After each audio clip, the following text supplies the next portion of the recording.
I was dressed for my son's wedding. Hair, curled shoes, polished hands, trembling just enough to feel like a mother on the edge of a proud day. But pride has a sharp side when no one looks at you, when your name is misspelled on the seating chart, when your presence is barely tolerated. The worst part wasn't being forgotten. It was being erased while still breathing, still standing. And when the bride leaned in with that practiced smile and said the words, I knew I was no longer part of the family photo, not even the edge of the frame. I found my name Ramona, with one letter wrong printed on the last table near the exit doors. Table 11. The napkin on my place setting was folded into a swan, same as the others. But I could tell someone had done it in a rush. There was a smear of lipstick on the water glass. No one else was seated yet. I stood there for a moment, unsure whether to sit or wait. Everyone else was moving through the garden space, laughing, greeting each other like family. They looked past me. No eye contact. I wasn't expecting a spotlight, but I had expected a hello. Miles walked past me once. His tie was slightly crooked, and his shoes looked new. He didn't stop. He didn't even flinch. Just a half smile aimed at someone behind me. I took my seat. The music started. The guests were asked to rise. I followed. I tried to make myself invisible without disappearing. Marcy entered like she belonged on a magazine cover. Lace from shoulder to ankle hair swept low and pinned with tiny pearls. Her mother wiped away a tear. Her father stood proud and still. Then Marcy's eyes scanned the crowd. She saw me. I know she saw me. Later during the photos, I stepped near the edge of the group. Not too close, just enough to be nearby if someone remembered. That's when she walked over. She didn't raise her voice. She didn't frown. She simply said, You're lovely, but this moment is for close family only. Maybe you'd be more comfortable elsewhere. I nodded. That was all. There was no scene, no gasp, no protest. Just a quiet acceptance and the slow realization that I wasn't part of this story anymore. Let me ask you something. Have you ever shown up for someone with your whole heart and still been treated like a stranger in the room? If you know that feeling, the one where your presence becomes an inconvenience, then maybe, just maybe, you understand what happened to me that day. And what happened after. Left before dessert. No one stopped me. The valet handed me my keys without a word, and I drove myself home through winding hills, past vineyards lit with soft golden light. The road blurred a little, but not from tears, just the weight of something closing. At the first red light, I turned off the music. I didn't want noise. I needed the kind of silence that lets the mind stretch out and fold over itself. That kind of silence is rare and heavy. It fills the car until it becomes something solid you carry with you. Back home, I didn't turn on the lights right away. I placed my purse on the kitchen table, slipped off my shoes, and stood by the sink. I looked out into the darkness behind the window and saw only my own reflection. Hair pinned back, lipstick, fading shoulders, slightly slouched. I looked like someone who had waited for too long. I poured a glass of water and sat in the armchair where I used to read to Miles. That room had held so many versions of him. The toddler who lined up blocks in straight rows, the teenager who slammed doors, the college freshman who came home with bags of laundry and stories about dorm life. Each version of him had passed through here, and now the air felt like it had let go of his presence completely. I opened the drawer of the end table beside me. Inside were the birthday cards he used to make, colored in crayon, sometimes scribbled with jokes only a child would find funny. One card had a drawing of me wearing a crown. Queen Mum, it said, with a crooked heart drawn beside it. I ran my finger over the paper. The edges had started to yellow. Later that night, I took off the dress, hung it back in the garment bag, and placed it at the far end of the closet. I didn't cry, not because I didn't want to, but because there was nothing left inside that demanded release. I had been let go, quietly, not with anger, not with shame, just released like someone who didn't belong at the table anymore. Before bed, I made tea and stood by the window again. The street was quiet. One porch light across the way flickered, then steadied. I imagined other families finishing their meals, tucking in children, folding laundry. I used to be part of that rhythm. Now I was somewhere else. Not outside, not forgotten, but no longer invited in. I carried that stillness to bed, pulled the covers up, and let the silence lie beside me. And when I finally closed my eyes, it was not sleep that came first. It was absence, complete and whole. 2 days passed without a call. I didn't expect one, but some part of me kept checking the phone anyway. The house was too quiet, even with the windows open. The silence no longer felt peaceful. It felt staged, like something had been removed. On the third morning, I sat at the kitchen table with a mug of coffee and the same notebook I used for grocery lists. I hadn't written in it since before the wedding. I flipped past old notes and came across a page I had once used to jot down reminders. Among them, circled faintly in pencil, was a phrase, "If she doesn't know, it won't matter." It stopped me. The handwriting was mine, written quick and crooked during the engagement party 6 months earlier. I had almost forgotten I heard it. It was late in the evening just before I left. I had gone out to the patio to find my coat and overheard two voices on the other side of the garden wall. One male, one unsure. The words had drifted through the air like smoke. I didn't recognize the voice then, and I still didn't now. At the time, I thought nothing of it. I assumed they were talking about guest lists or maybe an awkward family situation. But now the memory felt sharp, too deliberate to be about party planning. I put down the pen and closed the notebook. That phrase had come back for a reason. That same night, I went into the spare room where I kept old papers.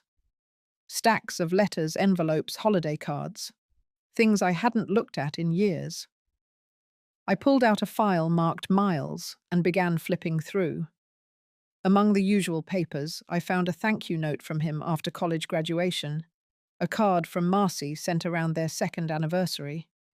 But tucked in the back was a printed email, one I must have saved without thinking. It was a forwarded document with travel plans from months ago. What caught my eye wasn't the message itself. It was the name of the account that sent it. A financial planning address not linked to either of them by name. But the footer included a business logo I didn't recognize. I took out my laptop and searched it. The company had dissolved 8 months ago. No website, no public information, only a few traces in online business directories. Still, I wrote it down. The timing sat uncomfortably close to the engagement. Later that night, I sat with the notebook again. I flipped back to the phrase, "If she doesn't know, it won't matter."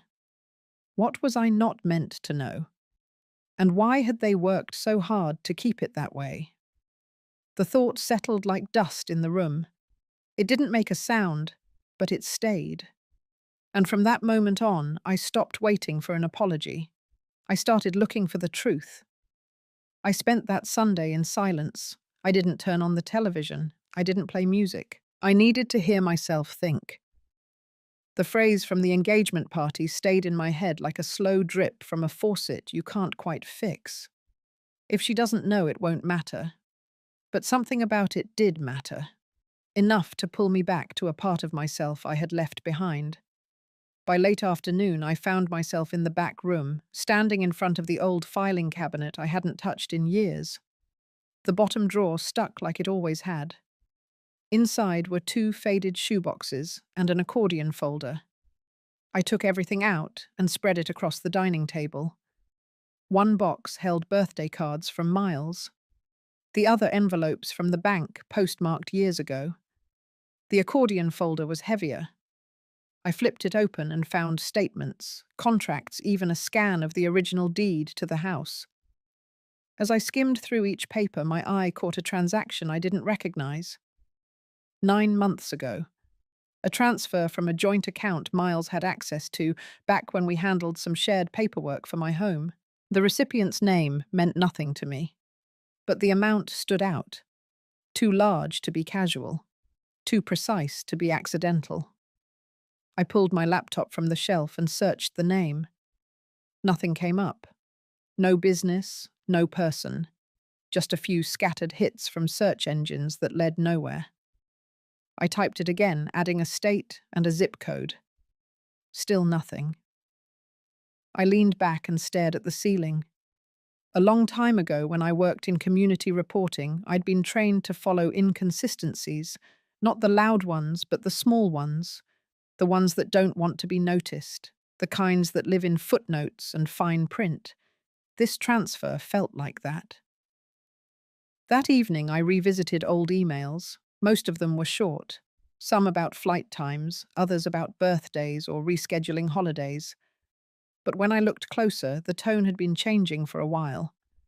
Where there used to be warmth, there were now bullet points, dates, logistics, no affection.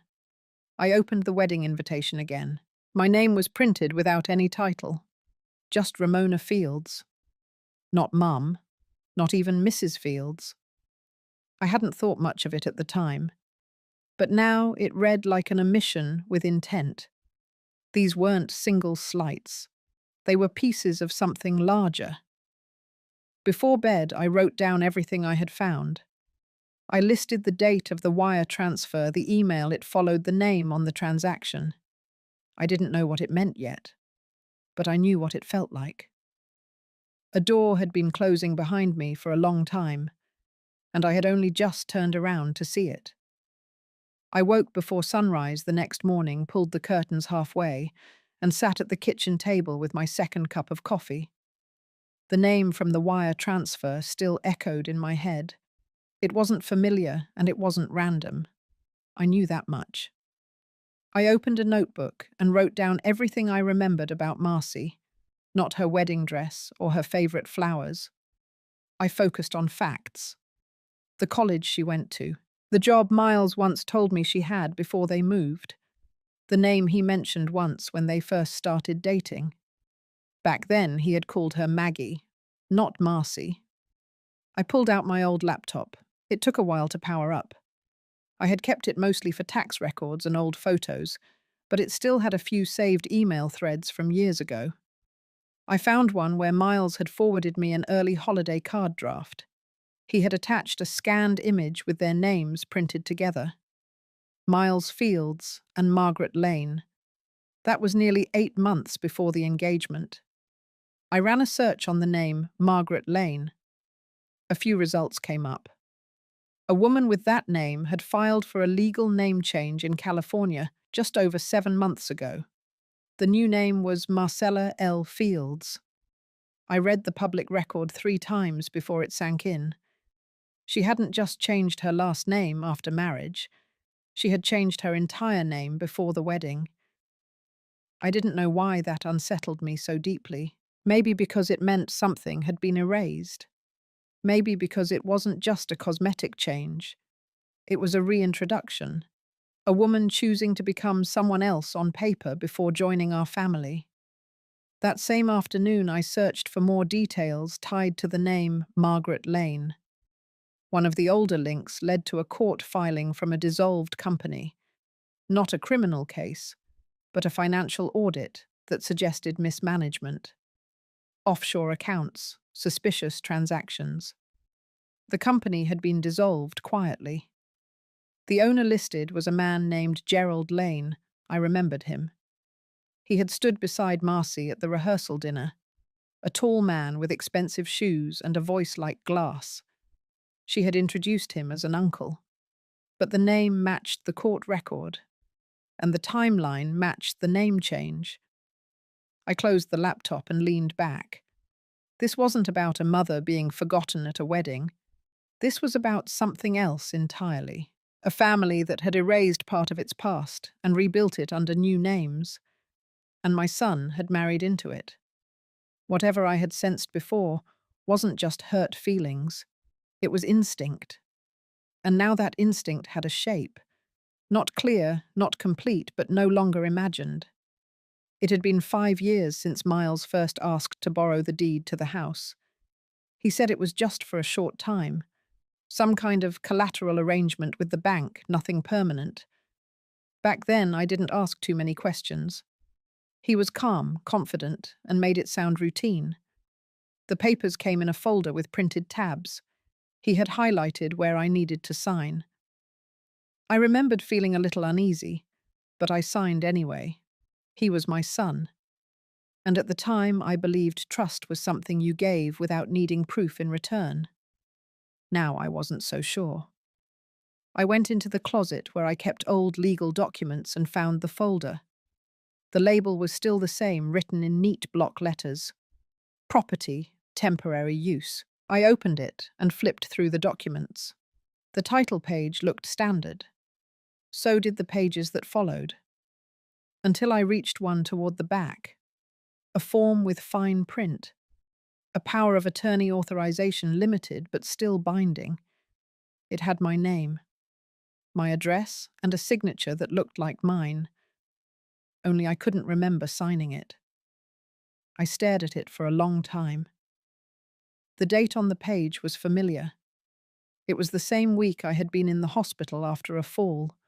The same week Miles had brought me soup and sat by the window reading emails while I rested. I closed the folder.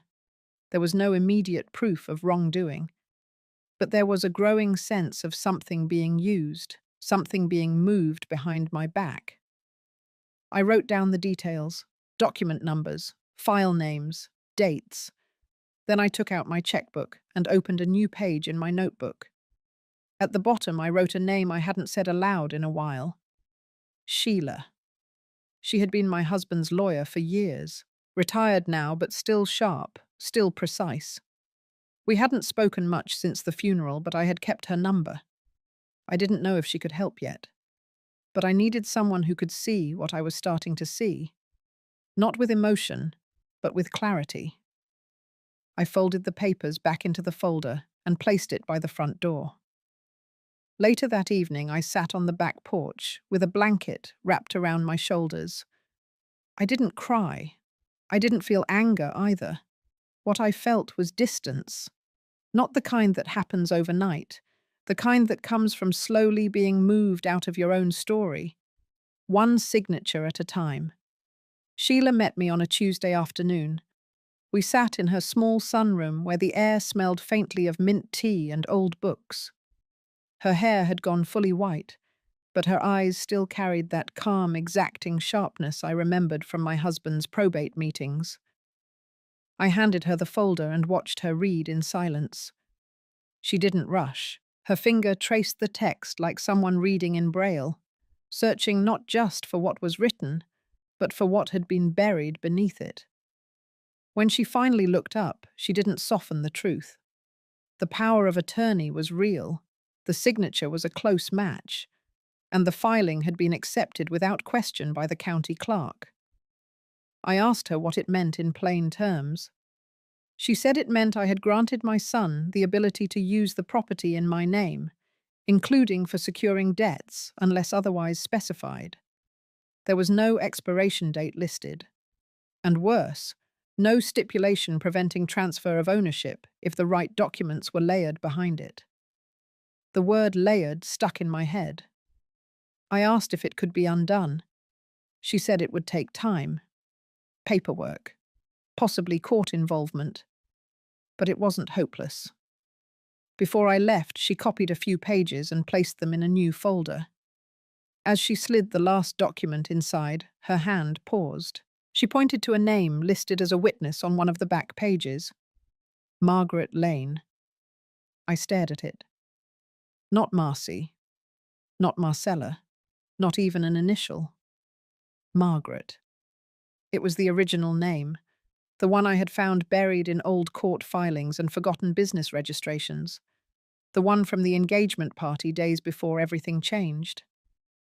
Sheila didn't ask how I knew it mattered. She just said, "This is what we start with." I thanked her and left with the folder pressed to my chest like a shield. Back home, I laid everything out on the dining table and took a long look. Pages of information, names I now recognized, timelines that made more sense when seen together. There was no single moment when the truth had hit me. It had arrived slowly through details, through the accumulation of silence and the reshaping of names. My house had become a pawn. My trust had been filed into someone else's strategy, and the woman who stood beside my son on his wedding day had once signed a document using a name she now pretended never existed. I lit a small lamp in the corner of the room. It wasn't for mood. It was so I could see clearly. Because from this point forward, I wasn't just following clues, I was following names. And now I had one. The knock came just after dusk. I hadn't been expecting anyone, and most people in the neighborhood didn't stop by unannounced. It was the kind of knock that didn't repeat. Steady, purposeful, but not aggressive. I opened the door halfway, keeping the chain hooked. Two men stood on the porch, both in their late 30s. One wore a dark windbreaker, the other a suit that didn't quite fit. Neither smiled. The man in the jacket spoke first. He said they were old friends of Miles, just in town, and hoping to check in on a few things he might have left with me. A few papers, he said, financial in nature. I asked their names. He gave them without hesitation. Neither matched anything I'd heard before. I told them I didn't have anything for Miles, and the taller one nodded as if that was expected. They didn't press. But before they turned to leave, the man in the suit glanced past me into the house. His eyes landed on the side table near the door. On it sat a closed folder, a different one than the documents from earlier, but still enough to draw attention. He tilted his head slightly, then smiled without teeth, just a line across his face, tight and deliberate. Then they left. I watched from the window as they walked back to their car. A black sedan parked too far from the curb. No stickers, no dents. The kind of car that didn't want to be remembered. That night I pulled out my old phone and scrolled through the wedding photos Miles had once shared with me in a family album. Not many were left. A few group shots, some posed moments. One photo froze my hand. It was taken on the lawn behind the reception. Marcy stood between two men. One was her father. The other was the man in the windbreaker. His hair was a bit longer then, but the eyes were the same. He hadn't been a friend of Miles. He had been part of Marcy's circle. And now he had come looking for something. I called Sheila first thing the next morning, told her what happened without embellishment. She listened, then asked if anything had been taken. I said no, nothing physical. But something had been left behind. A feeling I hadn't shaken since I closed the door. The feeling of being watched, not out of concern, but calculation. Sheila told me to gather every legal paper I had, to start a file that would be stored outside the house, just in case. I didn't argue. That afternoon, I went to the hardware store and bought a new lock. I also stopped by a notary's office to begin the process of reaffirming my property rights. When I got home, I shredded old junk mail, sealed the folder with my notes, and hid it in the back of the freezer. I knew now this wasn't just about silence. It was about leverage, and someone thought I had it. The next morning I opened the closet and pulled out the fireproof lockbox I hadn't touched in years. It held old insurance policies, marriage certificates, and the last. Will my husband signed before he passed. I added the folder with the suspicious documents, the printouts from the company registry, and the photo from the wedding, where the man in the windbreaker stood behind Marcy. Then I locked it, double-checked the key, and placed the box in the trunk of my car. Sheila had been clear. Keep the originals safe. Store copies off-site. If anything seemed out of place, act fast but quiet. No threats, no drama, just structure. I drove to a small storage unit 2 towns over and rented a narrow, climate-controlled space. I placed the lockbox in the back corner behind a plastic tub labeled holiday linens. On the way home, I stopped at a cafe and copied a short letter Sheila had helped me write. I signed 3 copies, folded them neatly, and sealed them in envelopes. The letter was not a threat. It was a boundary. It read in part that all property associated with my name had been reassigned into a protected trust established and reviewed by council. It listed the name of Sheila's firm. It included her contact information. And it ended with a single sentence. Any attempt to access, transfer, or claim these assets without proper process will be handled through legal channels. I mailed one to Marcy's parents' residence, one to the home Miles shared with her, and one to the family attorney Marcy had introduced at the rehearsal dinner, the man who gave a toast full of metaphors about unity and growth. By the time I arrived home, the sun had dipped behind the ridge, casting long shadows across the porch. I made tea, sat in the kitchen, and listened to the soft hum of the refrigerator. I wasn't afraid. I wasn't angry. What I felt was stillness. A stillness born not from surrender but from control. I checked the locks again, then lit the porch light. Before bed, I called Sheila one more time and confirmed the documents had been scanned, dated, and stored securely on both paper and encrypted drive. She told me she was proud of how I handled it. I didn't respond to that. There wasn't anything to say. The next morning, I woke to an empty inbox. And for the first time in weeks, I didn't feel like I was waiting for something to happen. Because now, whatever came next, would have to go through a door I had chosen to shut. And on the other side of it, I was no longer unprotected. I was prepared. 1 week later, a news story surfaced. Not a headline, not front-page material. Just a small piece tucked into the middle of a regional online publication. It mentioned the name of a charitable foundation linked to Marcy's father. A few irregularities in filings. Delayed financial disclosures. Quiet investigations reopened from previous audits. No accusations yet, but enough to stir attention. By the next afternoon, the story had been picked up by a few independent watchdog blogs. They dug deeper, found overlapping business addresses, names recycled through dissolved non-profits, connections between public funding and private property deals. No single detail incriminating on its own. But together, they told a story that didn't look clean. That evening, Marcy posted a photo on her social media account. She stood beside Miles in a perfectly curated kitchen holding a coffee mug. The caption read, "Building a life we're proud of. Family first." The kind of post designed to drown noise in Polish. But the comments told a different story. Someone had shared a link to the article. Then another person posted a screenshot of a court filing with her father's name. A few asked about the foundation mentioned in the investigation. One simply said, "This doesn't add up." Within hours, the post was deleted. Sheila texted me a single line that night. "It's beginning." The next day, a larger outlet picked up the thread. They didn't name Marcy or her father directly, but they quoted public documents and cited anonymous sources. The foundation suspended its activities pending review. A statement was released full of vague reassurances and future transparency. I said nothing. I didn't respond when a mutual acquaintance forwarded the story with a note asking if I had seen it.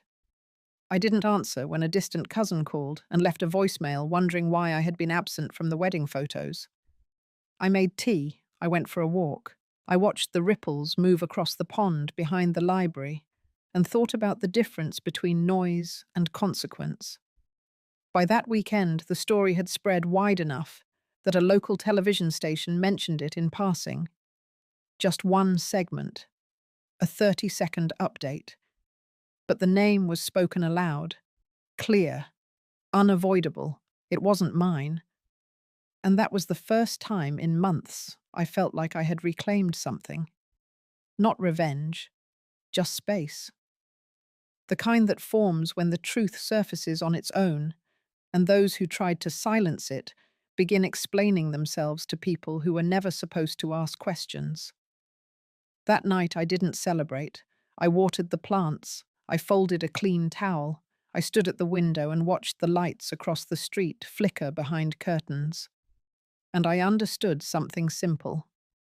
There are times when silence is survival, but there are also times when being quiet lets the loudest lies collapse under their own weight. And this was one of those times. It was just past 7 when the phone rang.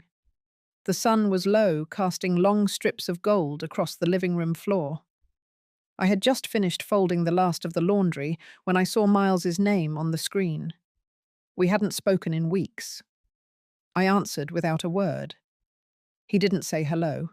He jumped in like a man already mid-conversation. He said the articles were unfair, that people were connecting dots that didn't belong together, that someone had started this someone with an agenda. His voice wasn't angry. It was tired, like he hadn't slept in days. Then he said something colder. He asked if I had anything to do with it. I let the silence stretch until it became its own kind of answer. He took a breath. Then he said Marcy was devastated, that her family was being hounded, that donors had pulled out, that they were considering legal action. Still, I said nothing. Finally, he asked the thing he really called for. He wanted me to make a statement, not to the press, he said, but just something written. Something that clarified I had no conflict with the family, that I supported the marriage, that anything surfacing now was coincidence. I sat down in the chair by the window and looked out at the street. Nothing moved out there. Not the trees, not the shadows. I told him no. I said it plainly without anger. Just the word placed like a stone in water. He paused. Then he shifted. Said he didn't understand what was happening. That he was trying to protect what he had built. That I was jeopardizing it. And I reminded him of something he once said to me. Long ago, before he left home. He had stood in the doorway with a backpack and told me he needed to find his own truth, that my protection was no longer what he needed. Now it was my turn. I told him I was doing the same. He didn't raise his voice, he didn't beg. But in the quiet that followed, I could feel the space widen between us. Something that used to hold now stretched thin. Before he hung up, he said one last thing. He said if I chose this path, not to expect invitations. I told him not to worry, because I had finally stopped waiting for them. 2 months later, I mailed off the final pages of a manuscript I hadn't intended to write. I called it Being Erased Quietly. It wasn't a memoir. Not really. It was a series of reflections, fragments of memory stitched with threads of truth that no longer fit anywhere else.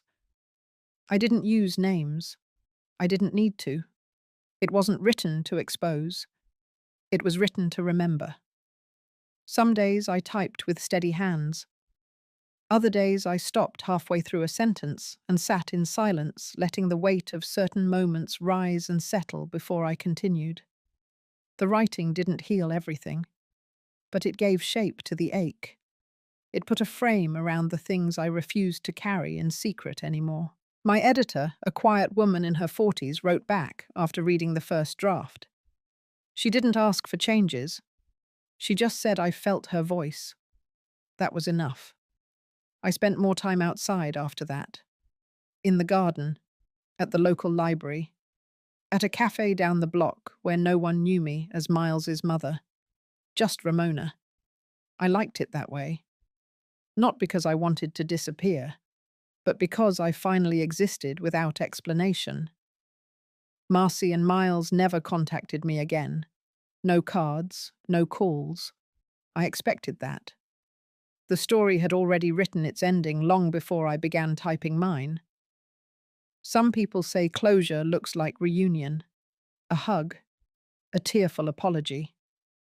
Mine came in the form of silence I chose, not the silence that was forced on me. One morning, I walked past a row of houses with porches full of plants and wind chimes. I stood at a gate and let the wind touch my face. Then I turned home. Not bitter, not broken, just still, and finally whole. If you stayed with me through this story, thank you. Maybe something in it mirrored your own quiet ache. Maybe you've known what it feels like to be edited out of a life you helped build. If so, know this. Your presence matters, your story deserves space, and your silence never meant weakness.